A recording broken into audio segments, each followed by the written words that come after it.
All right. Hey, everybody, and welcome to another episode of the Superpower Quest and Workplace Delight. So, this interview is going to publish both places. And today I get the absolute delight of interviewing my friend Kendra Prospero, who is the CEO and founder of Turning the Corner HR. And the main thing she wants you to know about her is that if you're sad or discouraged or down about your work, give her a call because she has a calling to help fix that problem. So, welcome to the show, Kendra. Hey, thanks so much for having me. I'm so glad to be here, Johnny. I have it's been we probably met I don't know 6 months ago or something like that, but hmm it's been a real joy getting to know you and get to know Turning the Corner, and Liz, who is a superstar that works with Kendra, and so I'm glad to get to dig in with you a little bit about your story. So I'd love to just start there. Like what's your origin story for what you do today? Well, like all stories, it's crooked and jagged, right? And so I would say I spent most of my childhood just really curious about the work people do and why. My favorite book was What Do People Do All Day by Richard Scarry. And I just would always ask grown-ups, what do you do and why do you do it and do you love it? And so I started collecting this database in my brain around like what made someone love or hate a job since I was a child. And I didn't pursue it as a degree, though. I ended up getting a degree in computer information systems, Hmm. which is completely different, right? More of a sit by yourself and don't talk to people kind of degree, which I'm sure you can imagine how well that played out for me. But I ended up working for a division of IBM that did printing. So it was the printing systems division. And the reason that really led it kind of continued on my path is that everybody prints, right? And I was a consultant. So I was in offices of CEOs down to assembly lines, helping them fix their printers. And I would continue that question, to ask those questions, what do you do? Why do you do it? And do you love it? And that database in my mind just kept building and building and building. Mm. And so I got this incredible amount of experience in all industries, all different types of companies, all different types of funding situations. And then finally, in about 2010, 2011, I got this really bizarre job at IBM to put together a leadership development program for a group of new leaders that we had. The reason for that's kind of weird, but it doesn't Hmm. matter for this particular conversation. And it was at that time that I realized, oh my gosh, I love leading. I love managing. I Hmm. love helping people be the best manager that they can be, helping them hire and recruit, train, all this stuff that I'd kind of been doing on the side because I had this good big database of what made people thrive at work. And finally, a friend of mine said, well, why don't you go start a business? And so in 2011, Johnny, I kind of, with no business plan, really nothing more than just a gift and some grit, I opened up my company, Turning the Corner HR, and Wow. started this path of like trying to help people find great talent that was a fit for them, both from the personality and like culture side as well as skill set, and then help them create an environment then where people are going to stay. So one of the other things that was part of my origin story is that I really actually hated my job. Like Hmm. I was having to do this technical work that I was not naturally wired for. It was not my superpower at all to sit by myself in an office coding. I did it because I was making money, right? I Yeah. had the golden handcuffs of lots of good, good money, good benefits, but every day I came home drained of energy, not creative, not excited. And so I'd also had that experience of like really hating a job. And then when I got to put that leadership development program together, I was like, ooh, I really love this. And once I had a taste of that, like there was no way I was going Yeah. to go back. Right. Yeah. Totally get that. Uh, so when you first started, I don't think I knew this. When you first started Turning the Corner HR, would you call that recruiting? I mean, was it did it start more on the recruiting side and evolve, or? Yeah. I actually, on day one, I sent out an email to all my friends and fans, as I like to call them, the people that I'd either worked with and just knew me and like, were a fan of me. And I said, I really want to be a helpful recruiter. And I want to be somebody that people can go to get advice on a job hunt. But I want to be an expert at it by also doing recruiting. And that, I've met lots of unhelpful recruiters, and I don't want to be that. But I really would like to be able to help companies find that great match. And so I would tell people like I help people find and fill jobs. Yeah. And so I started that with that kind of opening statement when people say, "Well, tell me about turning the corner." And then I hit six figures within the first like 6 or 7 months of being in business, and was then able to start adding to the team because I knew I didn't want to be a solopreneur. I knew I didn't Yes. want to be on my own, and Yes. so but I knew I needed a way to make money in a way that I could make payroll. So that was like my first few months of being in business was figuring that out. How do I get business so that I can build a team around me? So that's pretty remarkable growth. How fast did that happen? Like before you said within a It year? was fast. Like I was blown away. I mean, I had that email I sent out, I had leads within hours. Like I had one of my vendors I worked with at IBM, who I'm still in community with actually. Yeah. She wrote me and she said, "Hey, could you teach a class on behavioral interviewing in Chicago on Monday?" It was like a Wednesday. And I was like, "Sure." Okay. Right? I mean, I'd been trained in the behavioral interviewing model because that's Yeah. what IBM used. So I knew Yeah. about it. But and so I wrote a big class over the weekend. It was in Chicago by Monday. I had a $6,000 check in my pocket by Monday evening, and that was like how Wow. I launched the business and got going. So yeah, I think in the path, like I don't believe everything happens for a reason, Johnny, because I guess I've just had too much tragedy in my life. Hmm. Like if this stuff happens for a reason, like I don't Hmm. understand the reason. But Yes. what I can say is that with the right attitude, you can find a good reason for it, maybe. Yeah. And I think leaving IBM was a huge risk, huge risk. Yeah. And also sending that email out to everyone I knew was a little bit vulnerable. Oh yeah. Yeah. But the result of it was, hey, I want as many eyes and ears out there in my community helping me drum up work, and everybody else saw me for who I was. Yes. And so, and then, kind of the theme of the superpower is like our people know our superpower. Yes, they do. Open up and let them tell you your power. And Yes. that's kind of what happened with me in those early days with my friends saying, well, go start a business. And then my whole community saying, yep, and here's some leads for you and go make it happen, Prospero. Yes. Right? Yes. That's going to be so encouraging for I think the listener to hear, for my listeners, because that is so much, especially the Superpower Quest platform, and the Workplace Delight platform, but that one particularly for people trying to, people are gifted. Everybody has a gift, Everybody does. special Yes. gift. Yeah.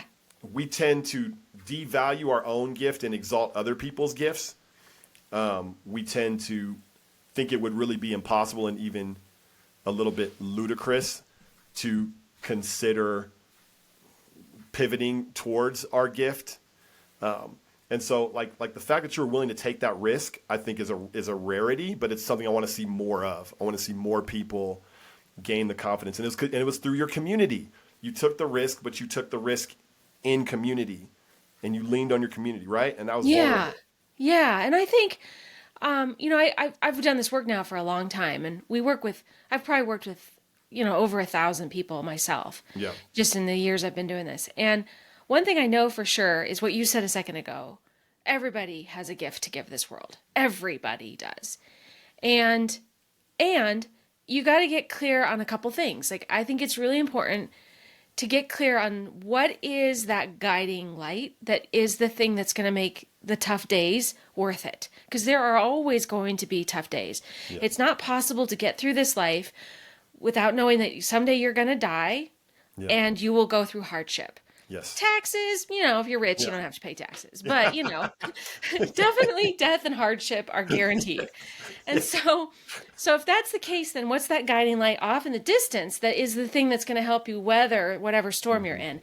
And it can be, and what I've heard from people asking this question is, it can be things like stability. I want to have a retirement that I know I can count on. I want to be able to provide for my family. You might have more altruistic ones like me. Like, I know I need to make a big difference in this Yeah. world. Like, Yes. I've had that calling since I was little.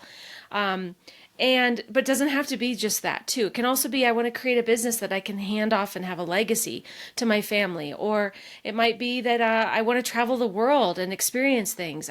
There's all sorts of things. But then you want to tie that back into okay, what is the work that I'm doing, the role that I play that allows me to reach that goal? When I was at IBM, being really honest with you, like I did not have an ability to make a big difference in people's lives. Right. I mean, honestly, like I probably actually made people's lives more miserable because my code was awful. And they're, right? And they're like, ugh. But but now there's a high probability that every day I'm going to get to make a difference in somebody's life. Yes. Like because of the work that I do. So that's the first thing, is getting clear on that kind of guiding light. But then the second piece is also really understanding, like, what are you naturally wired to do? And that kind of comes back around to a little bit of this superpower idea, and that, I do believe we all have probably 8, 9, 10 things we're really good at. Yes. There's not the comma. I'm detail oriented. I am comma something else, comma something else. It is the combination of all those things that make you unique. Yeah. Which you call out too in your superhero survey, right? Yep. And so, but getting really clear on what are those things that make you really unique, and then embracing them. Don't let your job, if you are not somebody who's able to use those gifts in your job, that doesn't mean you're bad. Right. That means the job is bad. And oh my gosh, I wish I could get everyone to see that. I have a really good friend right now who's just suffering so much because he has a terrible boss and it's a terrible environment, but he's saying, I'm terrible. No, you're not terrible. The job is terrible. You have a gift to give. Oh my goodness. And then the final piece, the third arm of this, or the third leg of this stool, is then also making sure you're clear on what do you really need from a job to be happy. And those are what I would say you could call your values even. Like, or the lifestyle fit, like what makes the job a fit for you in that way. Is it that you're getting, the learning opportunities? You believe in the mission. You like the people you're working with. You don't like, maybe you want to work by yourself. Like, again, I'm making it kind of sound altruistic. It doesn't have to be. But what is that work? Like, how do you know you have it? And what does it do for you? How does it make you feel? Like what? And then are you getting it from your current job? Because I actually think most people are not getting what they really need from a job. And if they went to find that, as well as their gift, as well as their guiding light, like, you're going to be happy in your work.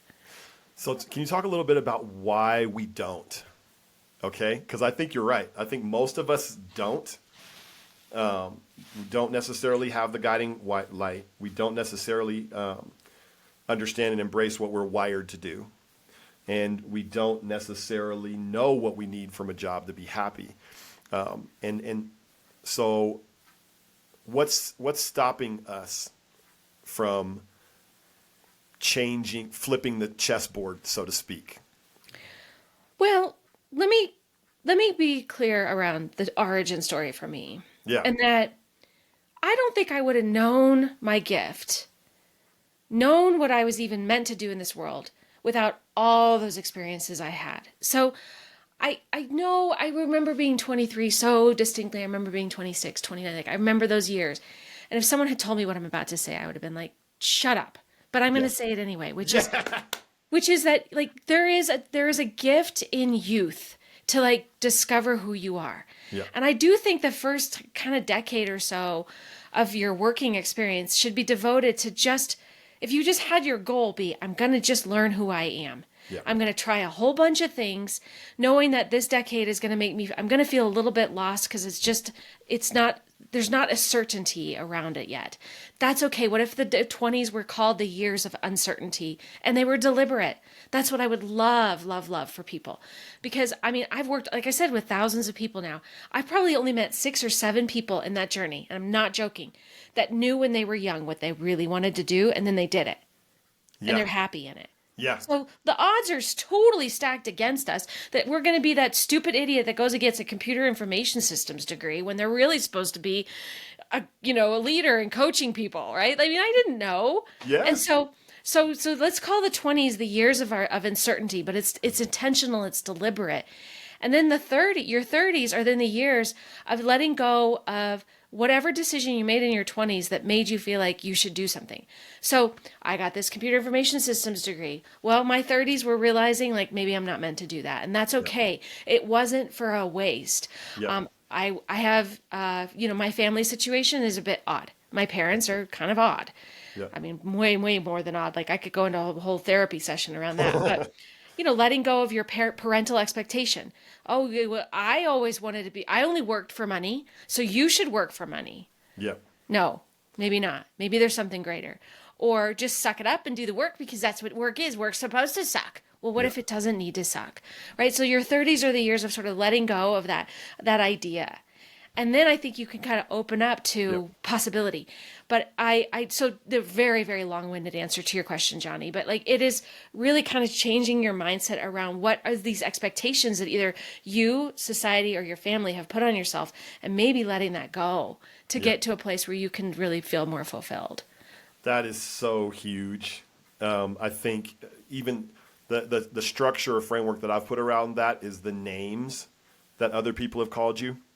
Comes from a book called Living Fearless. But the idea that sometimes we're named by other people, sometimes people name us things, or we name ourselves things, and there comes a time when you have to reckon with those names, right? For me, what I named myself early was coward, right? That was a name that was put upon me in a painful circumstance that I endured in my childhood, and it stuck with me till I was 49, right? Like that name stuck with me, and I didn't it fades into the background. And so I do think there's a little bit of a deconstruction. I don't know if that's the right word, but examining those things.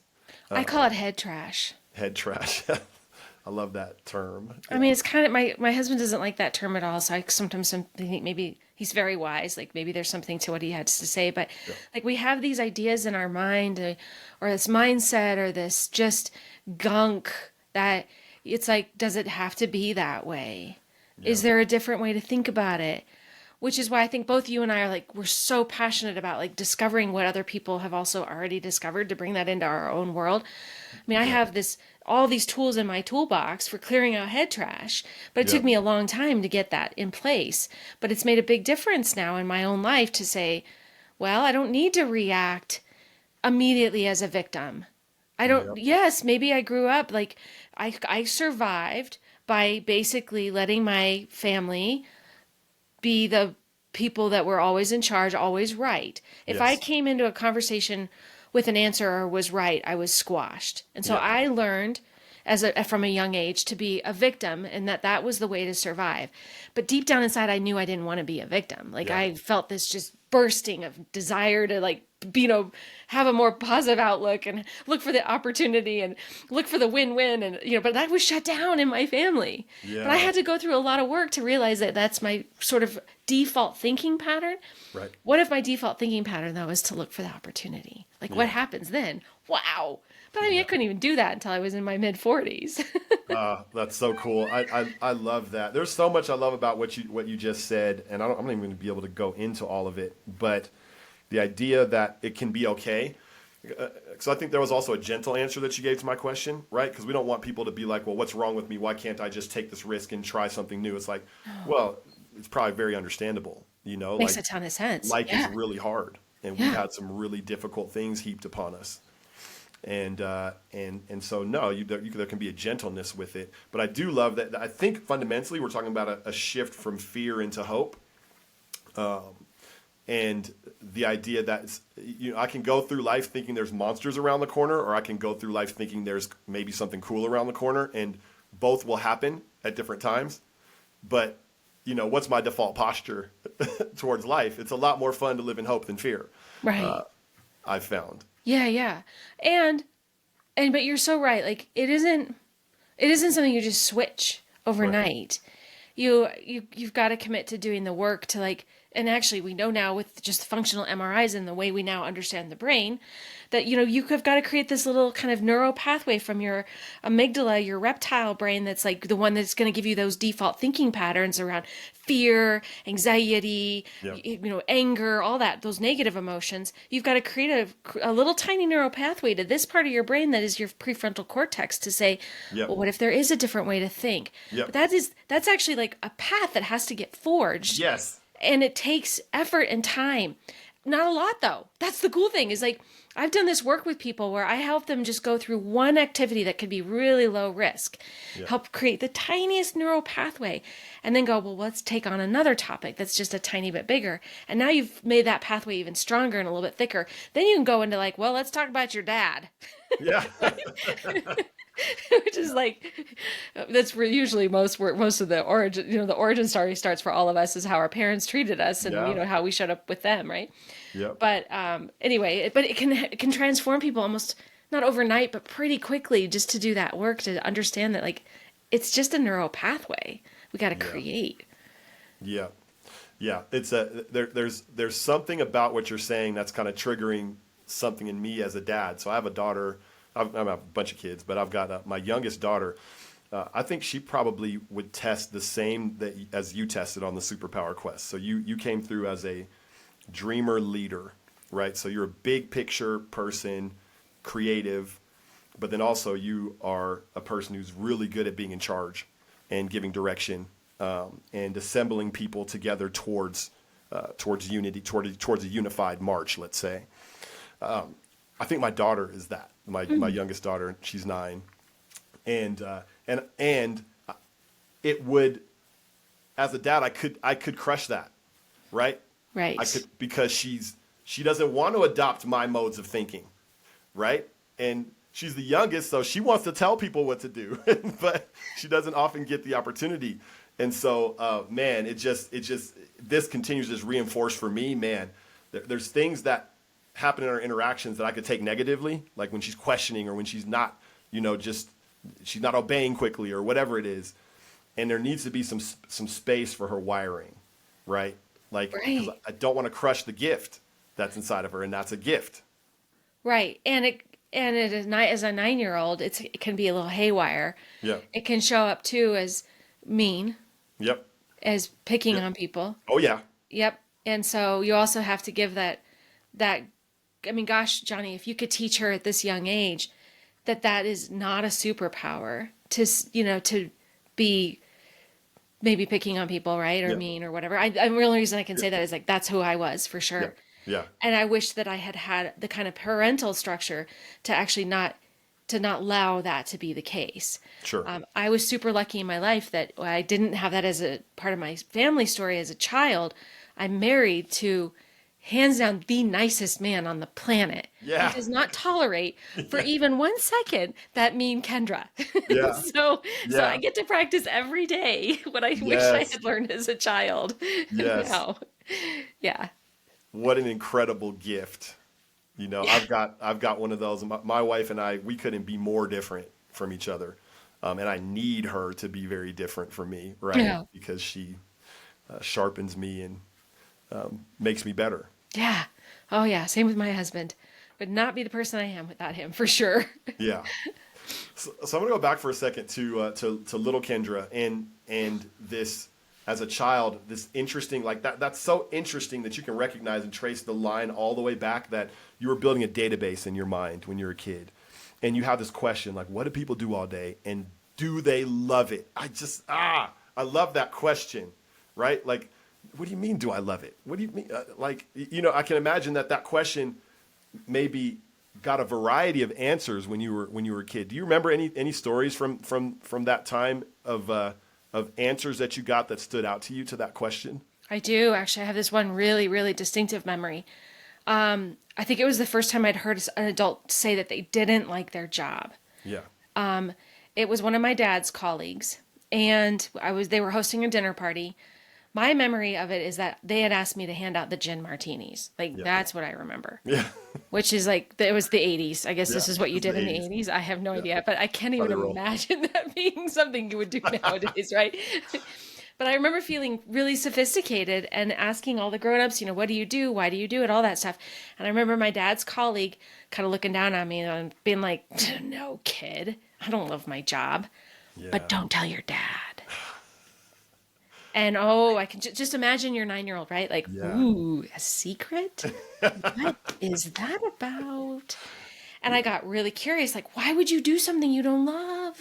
Like, Yeah. really? It was the first time I'd heard it. And so Yes. I really remember being like, wow, there's grown-ups out there that don't love their job. That is really curious to me. Why would you do something you don't love to do? Yeah. And so then when people would kind of give me, like, I don't know, when you're young, for me, I guess, I picked up really quickly on people's hidden things, Yep. their shadows. And so I was like really start to get really aware when people were like a little ashamed to answer that question. Do you Yeah. love it? Yeah. And then I dig in. Well, why don't you love it? What about it do you not love? Yeah. And then that's when I started realizing this sort of connection between doing what you're naturally wired to do and working with an environment where you're getting what you need. Like those things slowly started to tease themselves out even at a young age. Yeah. But yeah. So then how does that, it sounds to me like what you're doing right now with Turning the Corner HR is so in line with what that little girl discovered about the world. Where do you, let's see, how do I translate this? Where do you most get to see that little girl come out? Let me ask that question in your job. Well, on the positive side now, like I really quickly see people. Yeah. And I could use it for bad. Yeah. And I don't. I use it for good. I see people really quickly. I see what their gifts are, and I see what lights them up and what shuts them down. I mean, you give me 5 minutes, I can see you. And Yeah. it's hard actually sometimes for people because Yeah. I have to be I've over the years learned like when to lean in and when not. In my early days at IBM, I just leaned in and people were like, "Hey, girlfriend, I didn't sign up for you." Right. Yeah. And Yeah. so I've had to learn to like wait for them to sign up for it. But so I use it now for good. But like I just got off a sales call right now, actually right before this, with a really, really sweet man who's running a company who is, I mean, I just know he is an incredible leader. Yeah. But he cannot get people in the door because Yeah. the way that he's selling the job is like the skills that they need and the things they got to do day to day. And I told him, I'm like, no, sell you. And he's like, I can't sell me. And I'm like, well, we got to figure out how to sell you. Like, you're an amazing leader. People want to work for that. Your employer competitors are not treating their people as well as you. And so, however we do it, we got to get that message out that you are a great employer. And then write that into the why work here on our website. Write that into the job advertisement. Talk about it in the interview. Talk about it when you're onboarding. Talk about it, as a management team. Like, just keep talking about why this is a great place to work, and you will not lose people, and you will attract people to your company. Yeah. So like that's how it shows up in my day to day. Is like I see people and I can help them, be the best version of themselves as a leader and as an employer. Or working on the other side with individuals, helping them get into a job that I do think they'll be happier in. Yes. Right. And then what's the moment, what lights you up during a day, right? What are the moments that light you up the most when you're doing your work? What is it, the result that you see? Is it the process? Like, talk me through. I love just talking to people about what they struggle with and helping them get an answer to it. I mean, I look back now, I'm going to be 50 and next year. And so, I've had a long time on this planet, relatively speaking. Yeah. And I look into the sort of metaphorical toolbox of all the things that I can bring into a conversation. And it is just jam packed full of tools because this is all I consume. It's all I listen to. It's all I want to talk about. Right. And I'm so committed to being the best leader I can be that Yeah. someone can come to me and say, I am struggling with blah. And I have some tool in my toolbox that I can bring out to say, well, let me help. Let me help you with that. And I just love being able to do that. Like, I really, Johnny, truly believe that if we could create environments where people are thriving at work, it would transform this world. But Right. so many people hate their job. And your job is so much a part of your identity. It's a part of your community and the way you show up in your family and your community. If you hate your job, like, it just has this huge trickle down effect. Not to mention that I don't know what employer wants people on their payroll who hate their job, but yet we put up with it, right? Companies put up with it. Yeah. But it's so expensive. So like, just imagine what it would look like if, as an employer, everyone on your team loved their job. What does that look like for customer satisfaction? What does that look like for innovation? What does that look like for revenue opportunities, profitability? Just like the interaction. It was like a broader part of a community. Like, that's pretty darn inspiring and pretty Right. darn cool. And I Yep. can see very clearly a path to that. Yeah. And it's like, well, so if we could really end suffering in the workplace, like, wow, huge impact on so many people. Yeah. So yeah, that really obviously lights me up a lot. I can see because it lit you up on the actual interview, right? Like I'll it, whisper. it's so I mean it's awesome to see because that's when I see calling, right? Calling looks like that, Yeah. right? It looks like that. It's like you see a future that's so huge. How could any single person create that future, right?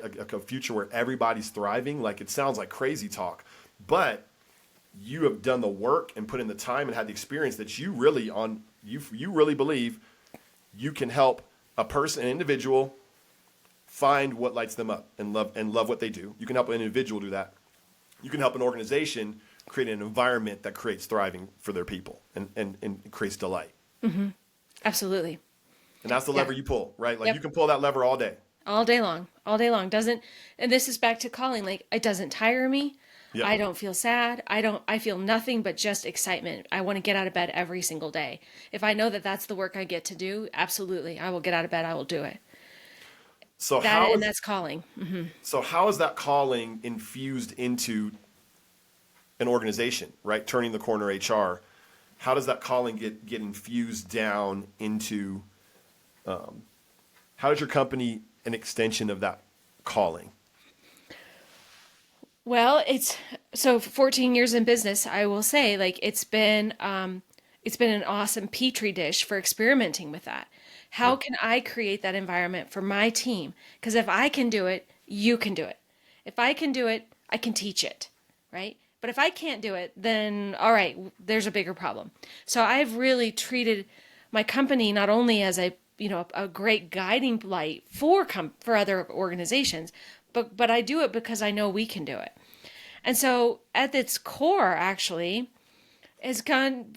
And this is the part leaders don't want to deal with this. So I'll just tell you right now, like your listeners are not going to like what I'm about to say, but it's just so important is you've got to get really clear as a leader, like what do you really expect from your employees and stop dorking around with what looks great on a wall, what sounds inspiring to your customers. If you don't feel like I do and super fired up about what you really expect from your employees, it's not real. And it's, can I swear? Sure, go for It's it. bullshit. Okay. Yeah, come on, bring it. All right. So I work with a lot of leaders around like, let's just get real about what you really expect from your employees. And let's turn those into the guardrails for how you hire and fire and then everything in between, manage, train, govern, promote, whatever, Yep. compensate. And so that is like step one. And that we've done that not since day one. I was really dubious of that idea at the beginning, but since, about day one. And those have become our guardrails for everything. And we talk about it all the time. And so that's been really, really powerful because then you want to hire people against those values. And when you bring in people that believe in what you're doing, because you're real about it, and you're clear also on like the vision, like everyone on my team is super bought into this, ending suffering in the workplace. Like that's why we're all here. Yes. I don't want someone on my team that doesn't just feel super strong about that. And honestly, I've had some people over the years where I'm like, well, they're not really passionate about it, but let me bring them on and let's see how it works. It doesn't really work. They end up being just okay, but they're not passionate about it. And they usually end up opting out after a while because my passion for this can get a little exhausting if you're not aligned with me. Yeah. And so so it's like, okay, well then let's get everyone bought into the values or the expectations. Let's get everyone bought into the why. And then let's put some really clear metrics or goals. Like I just like to call them goals instead of KPIs and all the other crap that people come up with. But what are we going to do to serve our customers? How are we going to do it? And so then that's where, where we then see this like flywheel happen with the momentum. There's other things in place though, like understanding what everyone needs from a job to be happy. Like what's the resume builder that they want to gain at turning the corner so that when they do move on, which they will, everyone should move on from a job. Yeah. They've grown. Yeah. And so, so those are some of the things that we infuse through turning the corner out then to our customers. You actually helped me connect something that I don't think I've ever been able to say or put into words. What you said about like you hire for passion. It's actually okay to hire for passion, right? Like you just said you could have the best resume, the best experience, whatever, but if a person doesn't have an actual internal fire for eliminating suffering in the workplace, then they won't work in the company. So you're hiring based on a level of passion in addition to these other things, right? Which stacks the deck in your favor hugely. Hugely. Yeah. And every time I've gone away from that or done like what I said earlier, well, let's see what happens. It's never really played out Doesn't work. well. Yeah. I mean, they're just like, yeah, or they'll be like, well, that's a little contrived. That Yeah. doesn't feel real to me. And it's like, well, it feels real to me. Yeah. So if it doesn't feel real to you, Yeah. that's your problem, not my problem. Yeah. Or my problem that I hired you, really, Yeah. right? Like, it's still my fault. I shouldn't have brought you on. I love that permission. I love that feels like for even people listening, like permission for a passionate leader who loves what they do and and you've got to be pretty passionate in general to start a company, to be a founder, to be a leader of a company. But to feel that permission, like it actually matters. That matters a lot for the passion to be aligned, and for that core value's got to be there, or it's not going to tend to work. They got to have the same excitement. Well, and I will tell you, let me just bring in some pitfalls to this, though, because I know some of your listeners are going to be like, well, it won't work here because Yeah. I'm already like anticipating that. Yeah. And they're right. That doesn't work. It's your job if you don't have alignment between your middle management team Sure. and the leader. Sure. And this is actually where I see culture fall apart. Like, it's Yeah. really easy for you and I to spout this stuff out every day Yeah. because we're on relatively small teams, right? Yeah. When you're working for a company that's 80, 100, 200, 400 employees, which is the majority of business sizes, right? Then it changes because that middle management team isn't aligned. And that's where a lot of leaders really fail, is that they're not seeing that what they need to do with as they're building out their leadership team is make sure that the people that are leading are trained to be a manager. Oh my God, it's like an epidemic that people Yep. are not at least giving them that metaphorical toolbox worth of tools. That's training. They are then not equipping those managers with like how to answer all these hard questions and actually approach the employees, have the one-on-ones, get the goals. Like, that's just equipping them. And then they're not aligned. So that expectation around how do we really want to treat our employees isn't being distributed down. And so you get then a manager that's a little bit misaligned, and they're misaligned because they can see that leader maybe isn't modeling it, or they can't model it. Like, there's something that's breaking down there. So I actually teach this model that's an acronym for TEAM: train, equip, align, model, for getting that middle management team set up for success. And when you do that, then you can see these organizations that are a little bit bigger see that same success. But it's that layer that breaks down super fast. And it's not easy, right? Like to change culture and to put that team acronym into place would require some serious commitment from the highest levels of the organization. Absolutely. Period. Absolutely. But when you do the math around how expensive it is to have someone who doesn't love their job, like, there's a really clear business case for it though too. Yeah. I mean, you turn one employee over before you've gotten that return on their tenure, you just wasted a ton of money. Yeah. What would it look like if you hadn't spent that money? Well, you could have put that money into training, for example, your leadership team, or anyway. Yeah. So then looking out into the industry, right? So you're in, I mean, what would you call your industry? It's not that would you call it human resources? I mean, you're primarily coming alongside companies that's the majority of what you do, correct? In helping them create a good culture. Am I speaking correctly? I mean, you can. Well, I mean, the only reason I pause is I actually really hate the term human resources. Okay. I mean, it's not a term that's respected. I mean, the words alone, right? Really, seriously, when was the last time you used the word human in a sentence? Yeah. Hey, honey, let's have some humans over for dinner, right? Like, whatever. And then resources is like dirt, Yeah. Yeah. oil, right? Yeah. And so then by its nature, it's not a respected term. Mm-hmm. And so then you get companies in who are like, oh, we need we got to bring in turning the corner HR, and everybody's like, HR sucks. And I'm like, yeah, it actually does suck. So I like to think of it more like the heart rate of your business, the lifeblood of your business. How can we create that environment where people are where everyone is thriving and the business is thriving? And that term is so overused now of thrive, but that is really what we're trying to do is thrive like it's your job. Yeah.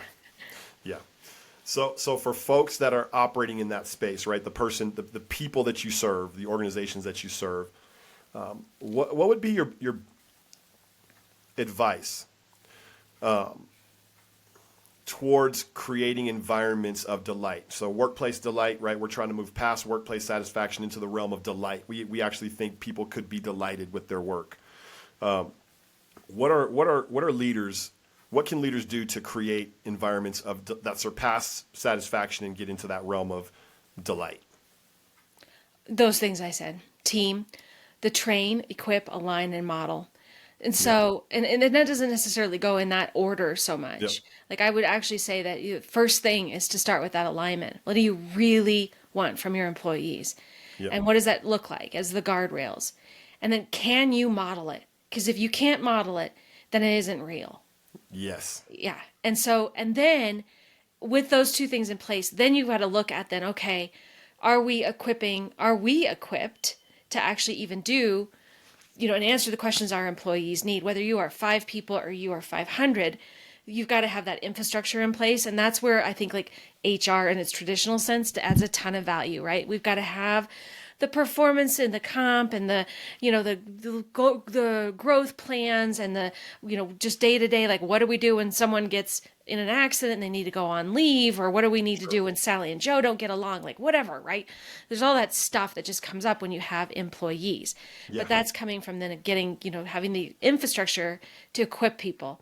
But then absolutely hands down, the thing that makes someone hate a job more than anything else is working for a manager who does not know how to be a manager. And that is purely training, with the exception of like a couple key qualities you need to just have. Like you got to like people to be a good manager. You got to have a growth mindset. Like if you don't have those things, you'll hate being a manager. Don't do it. As long as you have those two things, like you can be trained on a lot of other things. Yeah. So I've heard you say this before. So the number one reason, so I think you've said it like this: people leave a boss and not a company, or something, some variation of that. Well, it's more nuanced. Okay. It's not that they leave a boss. It's that they leave an ineffective boss. That is why people hate a job. And an ineffective boss is one that isn't trained, isn't equipped, isn't aligned. Yeah. Mm-hmm. And so as we look out at the future, let's even talk about this for the last few minutes that we have as we kind of start to wind down. How do you see the world changing, right? Especially the world that you're in. How do you see this world changing, and what do people that are hiring in this environment need to be prepared for? Well, I believe that we are on the front lines of a people revolution, and that people are no longer going to tolerate working for companies that don't treat them well. Yeah. And I think this is something that happened gradually and then suddenly. And we talked about like our parents, right? Our boomer parents who are like, it's work. Work's supposed to suck. Yeah. And so just work. And then like we came in as Gen X and we were like, well, does it have to suck? But then we were managed by baby boomers and parented by them. And they were like, it's work. Work's supposed to suck. And we're like, okay, we'll go back to work. Right. And then, but then the millennials came in, and the millennials, because the Xers were like, well, should it suck? And the millennials were like, no, we don't think it should suck. And there's a huge population of millennials now in the workforce saying, we're going to do what we can to make it better. And they are driving some momentum around that. And then we had COVID hit, and that just like accelerated it. And then the Zoomers or the Gen Zs came in, and they were like, oh, no, work won't suck. Yeah. Right?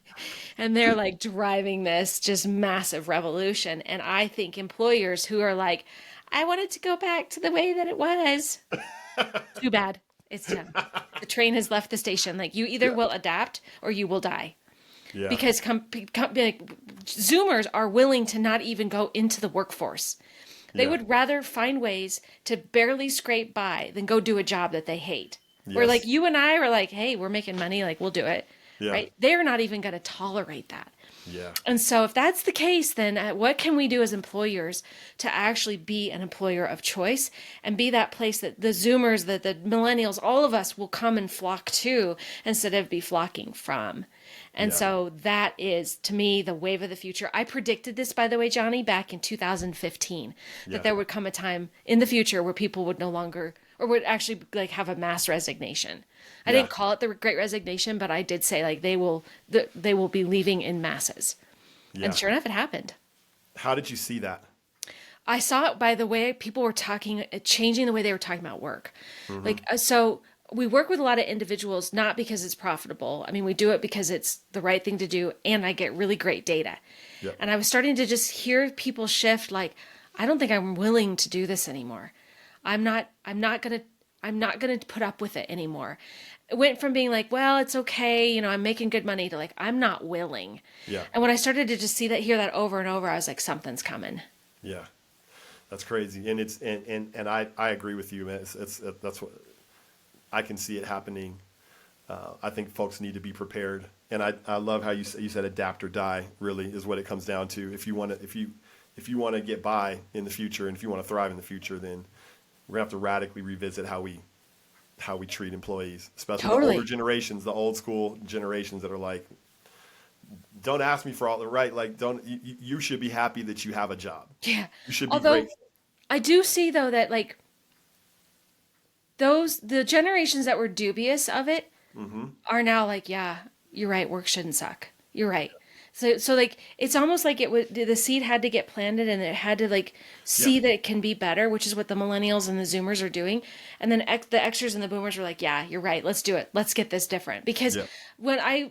I've deliberately employed a variety of generations in my team so that I could experience like how are the millennials talking about it versus the Boomers versus the Gen Yeah. Zers to see like again back to that like idea of being a petri dish.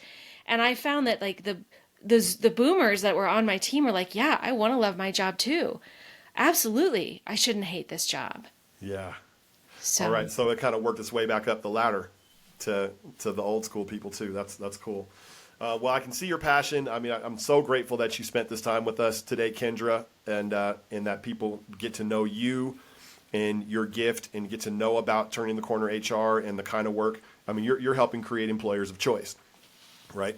In a world that's you're going to need to be. yeah. And so there's not much more value that you can invest in than being able to survive. Very true. Yeah. So thank you so much for joining us today. Thank you, Johnny. It was great. I could have done this for many more hours. I know. I could do long form. I might have to switch this format someday. But everybody, thank you for joining us and have a great day.